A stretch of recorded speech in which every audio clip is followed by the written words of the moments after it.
मच्छीमार जय सुनिंदा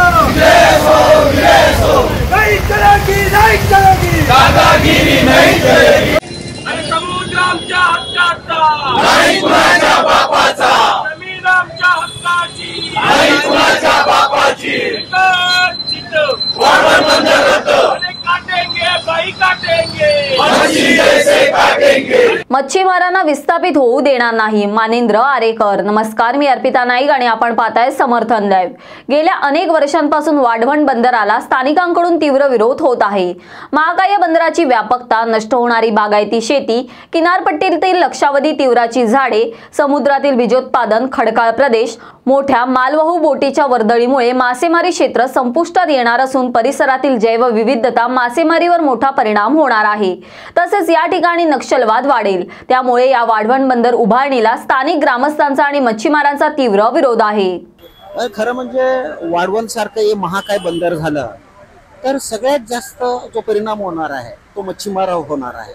कारण या पालघर जिल्ह्यामध्ये जवळजवळ 2100 बोटी त्या प्रत्यक्ष मासेमारी करत असतात आणि त्या 21 बोटीवर 10च्या हिशोबाने बघितलं 2100 बोटी प्रत्यक्ष मासेमारी करत असतात आणि त्याच्यावर काम करणारे खलासी प्रत्येक बोटी मागे 8 जरी पकडले तर जवळजवळ हा आकडा एक बऱ्यापैकी होतोय। आणि त्याच्यावर उपजीविका करणारे जे लोक आहेत, मग त्याच्यात टेम्पोवाले आले, बसवाले, रिक्षावाले आणि विविध समाजाचे लोक, ती मासळी आमच्याकडनं खरेदी करून मार्केटमध्ये विकली जाते आणि त्याच्यावर त्यांची उपजीविका चालते। जर हे वाढवण बंदर झालं तर हा संपूर्ण या एरियातील मच्छीमार उद्ध्वस्त होईल आणि त्यांचा उपजीविकेचा प्रश्न निर्माण होईल। आम्ही मच्छीमार सरकारकडे कुठलीही आमची अपेक्षा नाही, आम्ही स्वयंरोजगार निर्मिती करतो, त्यामुळे आम्हाला हे वाढवण बंदर नको आहे। आणि ह्यामुळे संपूर्ण मच्छीमार हा मासेपासून वंचित राहणार नाही तर पूर्ण विस्थापित होणार आहे। आपल्या वाढवण बंदराच्या DPR मध्ये त्याने चलाकीने असं सांगितले की काही गावं विस्थापित आम्ही करणार नाही पण काही गावं बाधित होतील असं त्याने शब्दप्रयोग केलाय। व हा बाधित हा शब्द त्याने हेतुपुरस्कर ठेवलेला आहे।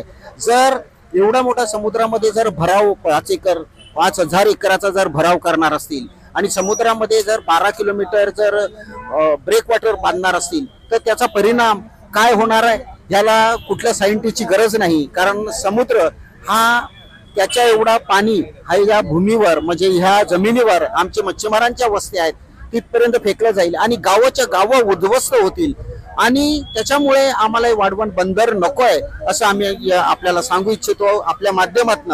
जर काय हे वाढवण बंदर झालं तर इथल्या हा जो भूमिपुत्र आहे तो खूपच विस्थापित होईल आणि त्याला वेगळी वळणं लागतील।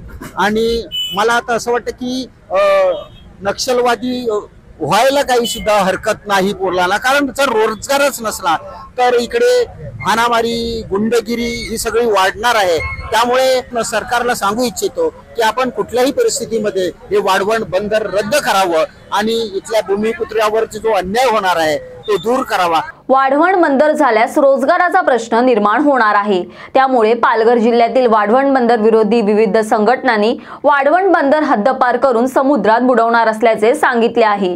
त्यासाठी विविध संघटना आक्रमक झाल्या असून सरकारच्या या असंवेदनशीलपणाला धडा शिकवला जाईल असा आता विविध संघटनांच्या पदाधिकाऱ्यांनी संकल्प केला आहे। याबाबतचे तुमचे काय मत आहे आम्हाला कमेंट बॉक्सद्वारे नक्की कळवा आणि अशाच विविध विषयांवरील सविस्तर तपशील जाणून घेण्यासाठी समर्थन लाईव्हला सबस्क्राइब करा व बेल बटन दाबा। धन्यवाद।